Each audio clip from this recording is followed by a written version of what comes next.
नमस्ते दोस्तों, मैं संदीप त्रिवेदी। आज एक कविता के साथ हाजिर हूँ। दरअसल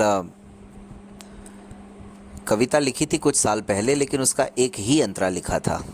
2 अंतरे अभी और लिखे हैं और टोटल 3 अंतरे अब इस कविता में हो गए हैं। और मुझे लगा कि अब ये कविता सुनाने योग्य हो गई है और अभी जो हालात हैं विश्व स्तर पर, उनसे बहुत मेल खाती है ये कविता। और वर्तमान परिस्थितियों पर जब बात की जाए और वो भी कविता के माध्यम से, तो फिर उसको सुनाने का भी मुझे लगता है सही समय भी वही होता है जब इस तरह की घटनाएं घट रही हों। तो वर्तमान परिस्थितियां क्या घट रही हैं, आप सब अपने आप समझ जाएंगे विश्व में क्या हो रहा है। और विश्व को ही ध्यान में रखिएगा और गौतम बुद्ध को याद कीजिएगा। महात्मा गौतम बुद्ध को आप याद कीजिएगा। गौतम बुद्ध, वो गौतम बुद्ध जिन्होंने अंगुली माल जैसे डाकू को भी शांति के रास्ते पर लाने में महत्वपूर्ण योगदान निभाया था, बल्कि ले ही आए थे और अपने साथ ही उन्होंने उनको भी भिक्षु बना लिया था। खैर, वो सब बातें हैं। और रिकॉर्डिंग क्लब यूट्यूब चैनल पर एक प्लेलिस्ट है काव्यांजलि के नाम से, जहाँ पर आपको अलग अलग तरह की कविताएं मिलेंगी। तो सोचा उस काव्यांजलि को भी थोड़ा जीवित रखा जाए और इस काव्यांजलि के माध्यम से कविता प्रेमी श्रोताओं के लिए काव्य धारा बहाई जाए। चलिए, तो भूमिका काफ़ी सारी हो गई, अब बात करते हैं कविता के ऊपर। कविता अगर अच्छी लगे तो प्रतिक्रियाएं ज़रूर दीजिएगा। आप सबकी प्रतिक्रियाओं का इंतज़ार रहेगा। आप कमेंट भी कर सकते हैं, रिकॉर्डिंग क्लब के किसी भी मंच पर अपना वॉइस मैसेज भी भेज सकते हैं। बाकी अगर लाइक करके भी आप अपनी पसंद नापसंद के बारे में बता सकते हैं। और अगर आप अपने दोस्तों के साथ शेयर करेंगे तो शायद मेरे जैसे व्यक्ति को थोड़ा मोटिवेशन मिलेगा और रिकॉर्डिंग क्लब के कामकाज को करने में भी थोड़ी गति मिलेगी। खैर, तो शुरू करते हैं कविता।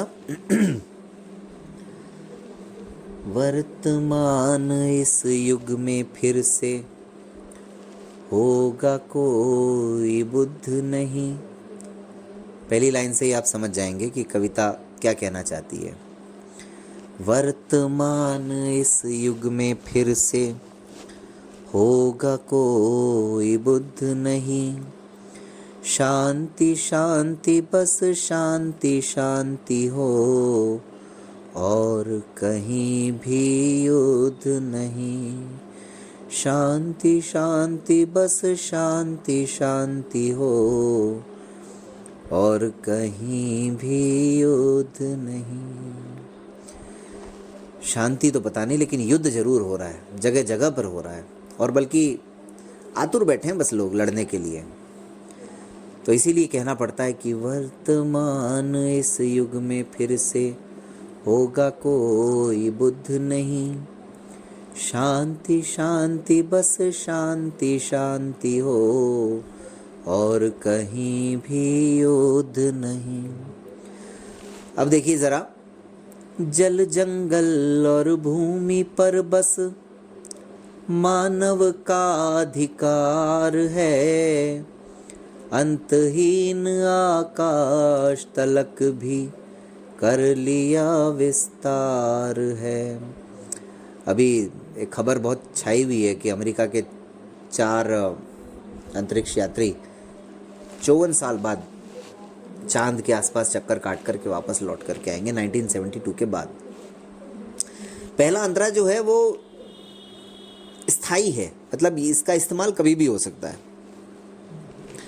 और वास्तव में हमने क्या किया है वो भी कहीं ना कहीं बताने का प्रयास है। तो जल जंगल और भूमि पर बस मानव का अधिकार है।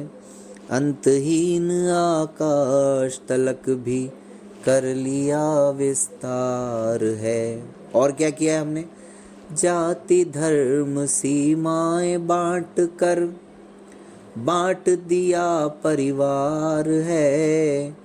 कहने को एक गांव बन गया ये सारा संसार है। कहने को एक गांव बन गया ये सारा संसार है, लेकिन सच्चाई ये है कि कोई किसी के साथ नहीं है, कोई भी विरुद्ध नहीं। बताइए आप, कोई किसी के साथ नहीं है, कोई भी विरुद्ध नहीं।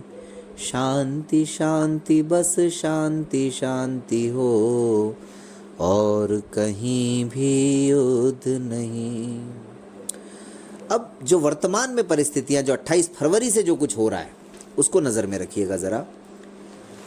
कुछ लोगों की दादागिरी विश्व शांति पर भारी है, ऐसा लगता है कि तीसरे युद्ध की तैयारी है। देखिए, उधर रूस यूक्रेन, इधर कभी कभी पाकिस्तान अफ़गानिस्तान, इधर चीन ताइवान, इधर भारत चीन, भारत पाकिस्तान, उधर इज़राइल ईरान, फ़िलिस्तीन, अमेरिका, यूएई, सऊदी अरब। मतलब क्या बचा है बताइए अब आप, हैं?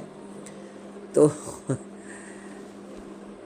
यहाँ पर जब मैंने कुछ लोगों की लिखा तो बाद में याद आया मुझे कि ये तो अमेरिका की भी लिख दूँ तो चलेगा, बात तो एक ही है। तो फिर अब इस नज़रिए से ज़रा सुनिए। अमेरिका की दादागिरी, यही हुआ ना भाई? क्या किया था पहले भी, कुछ सालों पहले भी केमिकल वेपन करके सब कुछ ख़त्म कर दिया। अब परमाणु बम करके अटैक कर दिया। कुछ अमेरिका की दादागिरी विश्व शांति पर भारी है, ऐसा लगता है कि तीसरे युद्ध की तैयारी है। जिसकी, ये कहावत को समझिए, जिसकी लाठी भैंस उसी की इतनी कहानी सारी है। और एक लाइन जो मुझे ऐसा लगा कि मेरे को मतलब कैसे ये लाइन लिखने की प्रेरणा मन में आई, ये शब्द मेरे मुंह से कैसे निकल गए मुझे ये खुद समझ में नहीं आया। जिसकी लाठी भैंस उसी की इतनी कहानी सारी है, मानव के वर्चस्व के, ये वाली लाइन, मानव के वर्चस्व के हाथों मानवता ही हारी है। बताइए अब आप, किसी की ईद खराब कर दी, किसी का रमज़ान खराब कर दिया, किसी का सब कुछ खराब कर दिया, किसी की ज़मीन खराब कर दी, किसी का आसमान खराब कर दिया। यही तो हुआ है। और युद्ध कभी भी किसी भी समस्या का समाधान नहीं हो सकता है। युद्ध अपने आप में एक समस्या है और मुझे नहीं लगता कि युद्ध में कोई जीतता है, हर किसी की हार ही होती है। तो मानव के वर्चस्व के हाथों मानवता ही हारी है। अब देखिए, लड़ने को सब आतुर हैं पर, लड़ने को सब आतुर हैं पर कोई किसी से क्रुद्ध नहीं। शांति शांति बस शांति शांति हो और कहीं भी युद्ध नहीं, और कहीं भी युद्ध नहीं। अब तीसरा और अंतिम मंत्र सुनिएगा जरा। गैस की किल्लत होने पर ही खतरे का एहसास हुआ, तेल के खेल में फेल कोई और कोई बिल्कुल पास हुआ। इधर लड़ाई चल रही है लेकिन ईरान अपना तेल बेच रहा है, तेल बेच के पैसा भी कमा रहा है। कंटेनरों में तेल जाता है और उन्हीं कंटेनरों में पता नहीं क्या आता है। कुछ लोग तो कहते हैं हथियार बनाने का सामान आता है। चीन तेल खरीद रहा है, रूस तेल महंगे दामों पर बेच रहा था 31 मार्च तक। तो अमेरिका कहता है कि साहब हमारा तेल तो अब हम जो रिज़र्व तेल है हमारा उसको हम उतारेंगे मार्केट में। तो कुल मिला करके ये खेल सारा क्या है वो समझिए आप। गैस की किल्लत होने पर ही खतरे का एहसास हुआ, तेल के खेल में फेल कोई और कोई बिल्कुल पास हुआ। एक छोटे से देश की, ईरान को नज़र में रखिए, एक छोटे से देश की ताकत का सबको आभास हुआ। चींटी और पंचतंत्र में एक कथा आती है, चींटी और हाथी की कथा पर दुनिया को विश्वास हुआ। जैसे कैसे एक चींटी नाक में दम कर देती है ना हाथी के। ईरान इतने दिन बाद भी ख़त्म नहीं हुआ है, हारा नहीं है, बर्बाद नहीं हुआ है। हाँ, वैसे काफ़ी कुछ उसका लुट जरूर गया है, ये बात तो सच है, लेकिन फिर भी उसका आत्मविश्वास, उसका स्वाभिमान, उसका आत्मसम्मान ये बरकरार है। और मैं चाहे ईरान ने लाख गलतियां की हों, ईरान कुछ भी गलत करता हो, लेकिन युद्ध ईरान ने शुरू नहीं किया आगे हो करके 28 फरवरी वाला, ये तो सारी दुनिया जानती है। पीछे कुछ भी कर घटना रही हो, लेकिन इस युद्ध को रोका जा सकता था, इस विभीषिका से दुनिया को बचाया जा सकता था। तो एक छोटे से देश की ताकत का सबको आभास हुआ।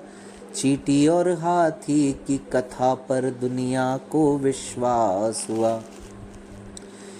युद्ध में सब आसान था जब तक। अब देखिए, इजराइल और अमेरिका बड़े बड़े दावे कर रहे थे, कब तक? ये बात समझिए, इस एक लाइन में समझ जाइएगा पूरी कहानी का सार। युद्ध में सब आसान था जब तक होमरूज अवरुद्ध नहीं। होमरूज आज भी नहीं खुलवा पाया, और अब तो अमेरिका ने कह दिया खुलवा भी नहीं पाएगा।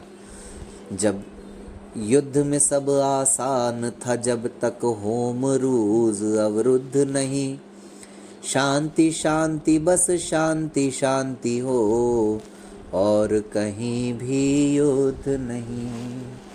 वर्तमान इस युग में फिर से होगा कोई बुद्ध नहीं। शांति शांति बस शांति शांति हो, और कहीं भी युद्ध नहीं, और कहीं भी युद्ध नहीं, और कहीं भी युद्ध नहीं। धन्यवाद दोस्तों, कविता कैसी लगी बताइएगा ज़रूर। मिलते हैं फिर किसी और कार्यक्रम में। 12 minutes 20 minutes. Mark. Recording. Button. Photo mark. Cancel. Button. Save. Button.